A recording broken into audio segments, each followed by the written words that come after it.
Менің әңгімем сонау Қарадырдың бөктерінен бастау алады. Оның сыр сақтаған ну орманы, төбесі көк тіреген таулары, еркелеп ескен салқын желі. Бұл киелі жер менің мекенім. Міне, мынау саған.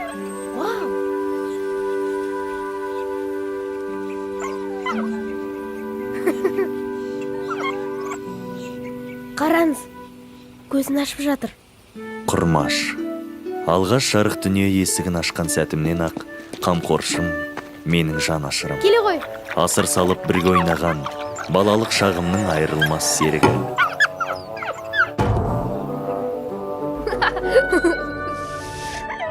Мен осынау ғаламат әлеммен таныстырған алғашқы досым. Маған әлемде тек менімен Құрмаш қана бардай көрінді. Осылайша екеуміздің уайымсыз бақытты күндеріміз өтіп жатты. Бірақ әлгі түні айнала бейтаныс қара түнекке ұланды.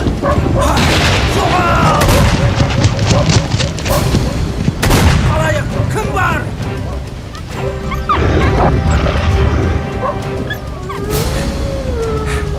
Құмдар!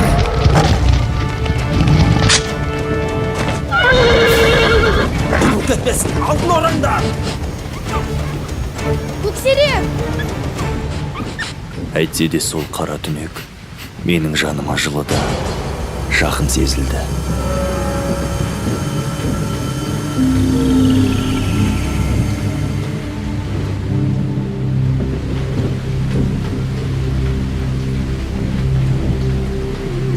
Ызғарлы түн өмірімді күрт өзгертті. Айналамдағы тіршілік те суи бастады. Кім бірінші болады екен? Бұрынғы ойын күлкі, алаңсыз өмірім таусылды. Қара түнектен қалған жылу менің еріксіз мазамды алды. Бейтаныс бір орман жақтан мені өзіне шақырып тұрғандай сезілді.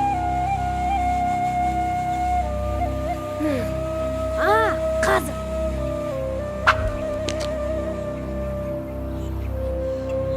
Көксерек, таяқ ше.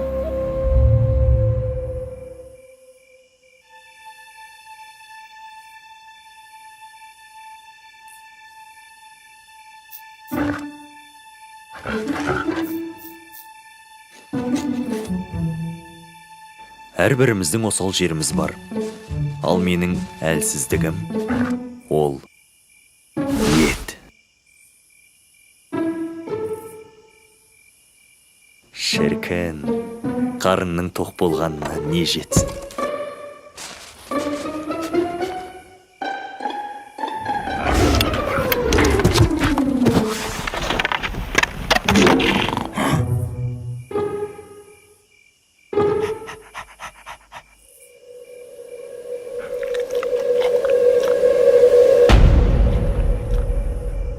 Бірақ бір қызығы, еттен жеп болған соң артынша таяғында қосып жейтінмін.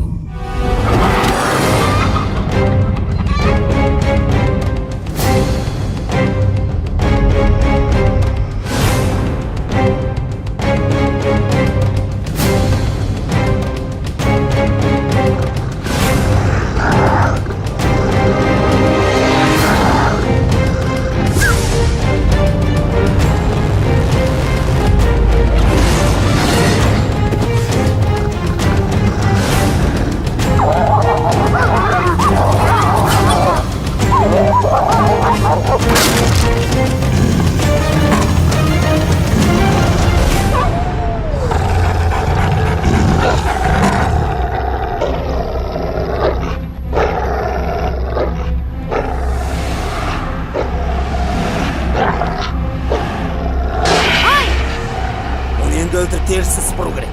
Құрмаш, кет бұлай. Көке! Жібердейін саған жібермем. Тимеңіз оған! Тұр бұлай. Сол!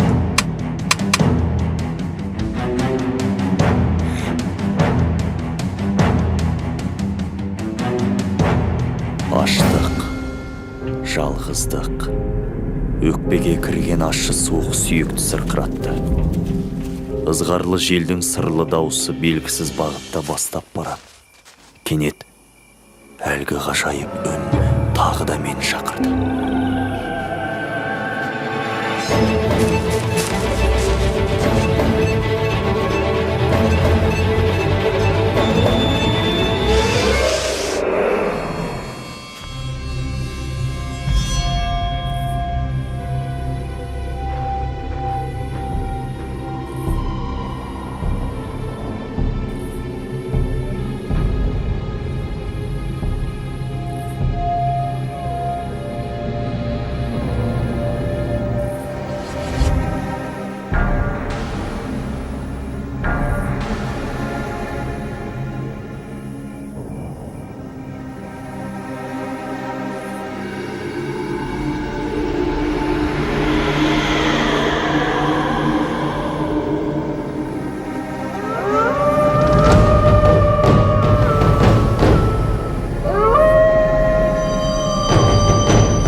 Бұл кім? Не қылған жан? Мұндай ғажайыпты мен бұрын соңды көрмеппін.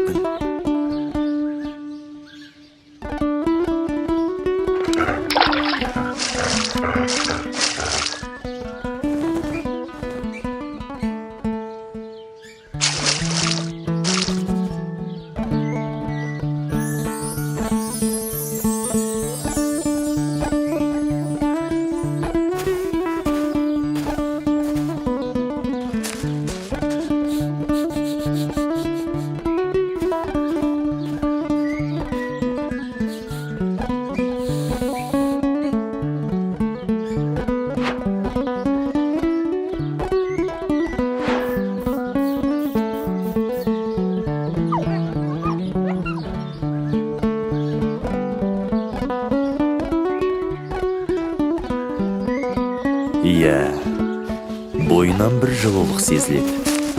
Бәлкім, мен ұзақ уақыт шақырып жүрген ғажайып үннің иесі де осы болар.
Кеудем қуыс, қара түнек.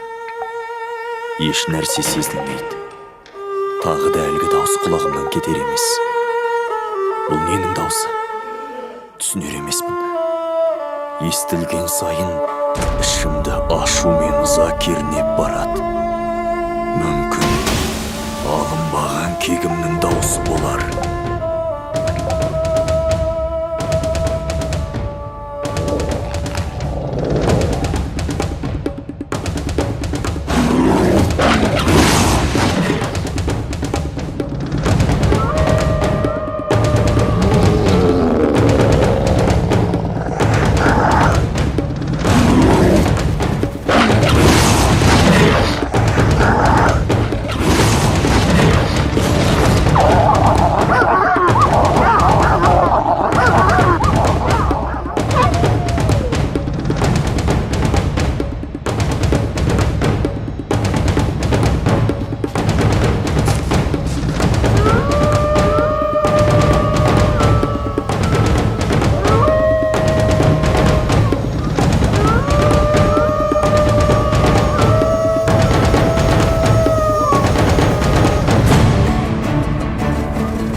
Енді түсіндім.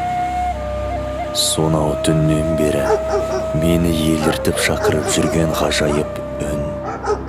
Кіршіксіз таза табиғатымның, қайтпас қайсар айбатымның, еш нәрсе тең келмес еркіндігімнің үні.